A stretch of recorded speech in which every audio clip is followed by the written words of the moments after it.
నిఖిల్ ఇక్కడ ఉన్నాడు. వాడు శ్రీకాకుళం నుంచి వచ్చి విశాఖ సైన్స్ అకాడమీలో 2 years first year second year complete చేసుకుని ఉన్నాడు. వాడికి విశాఖ సైన్స్ అకాడమీ అనుభవాల గురించి ఒక్కసారి అడుగుదాం. హాయ్ నాన్న నిఖిల్, నీకు విశాఖ సైన్స్ అకాడమీలో నీ అనుభవాలు ఎలా ఉన్నాయి? నువ్వు ఏమైనా ప్రాబ్లం ఫేస్ చేసినావు కానీ, లేకపోతే నువ్వు సాధించిన ఫలితాలు, నెక్స్ట్ మన ఫ్యాకల్టీ అండ్ అడ్మినిస్ట్రేషన్, ప్రిన్సిపాల్ వీళ్ళందరిలో నీ అనుభవాలు ఏమైనా చేసుకుంటామని అనుకుంటున్నాను. విశాఖ సైన్స్ అకాడమీలో నువ్వు నీ ఫీలింగ్ అంటే అండ్ ప్రిన్సిపాల్ కానీ అండ్ అడ్మినిస్ట్రేటివ్ తరఫు నుంచి కానీ లేకపోతే ఫ్యాకల్టీ వల్ల కానీ నీకు ఎటువంటి ఇబ్బందులు ఏమైనా అనిపించింది అంటావా? నీకు అలాంటివే కనిపించలేదు.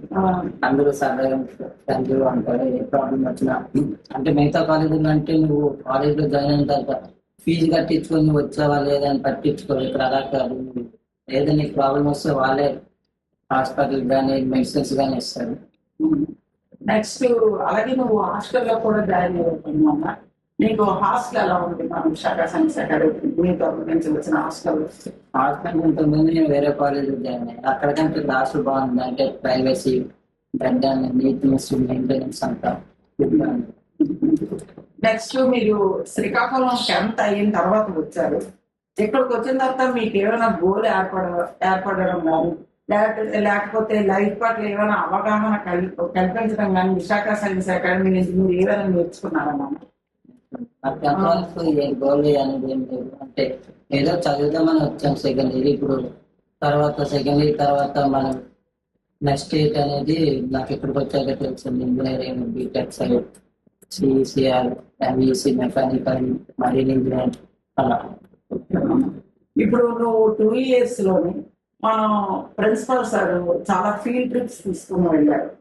అంటే అక్కడ నీకు ఓన్లీ ఎంజాయ్మెంటే కనిపించిందా, లేకపోతే అక్కడ ఏమైనా విషయాలు నేర్చుకోగలిగావా? సార్ ఏమైనా ఎక్స్ప్లెయిన్ చేశారా మన ప్రిన్సిపల్ సార్?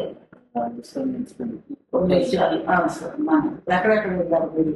కంబలకొండ, సార్ నేర్చుకున్న అక్కడ ఉన్న ఈయన గురించి ప్రత్యేకత నేర్చాము. అక్కడ అది ఎలా వచ్చింది, దాని యొక్క ప్రాముఖ్యత ఓకే అన్న. ఇప్పుడు మనకి ప్రిన్సిపల్స్ అన్ని అన్న వాళ్ళు ఏంటంటే ఒక కాలేజీలోని ఎక్కడో ప్రిన్సిపల్ సార్ ఉన్నారు, ఆయన దగ్గర కలవాలంటే మనకి ఏ సమస్యలు చెప్పుకోవాలన్నా మనం ఆయన దగ్గరికి వెళ్ళగలం అనే ఇది ఉంటారు చాలా మంది స్టూడెంట్స్. వాళ్ళకి ఏంటంటే కొద్ది కష్ట సుఖాలు ఏమైనా చెప్పుకోగలగాలి మేము, ఎందుకంటే మీరు ఆల్రెడీ తల్లిదండ్రులకి దూరం ఉంటారు. ఉన్నప్పుడు మా సమస్యని మేము ఎలా షేర్ చేసుకోవాలి అని మీరు చాలా సార్లు బాధపడుతుంటారు.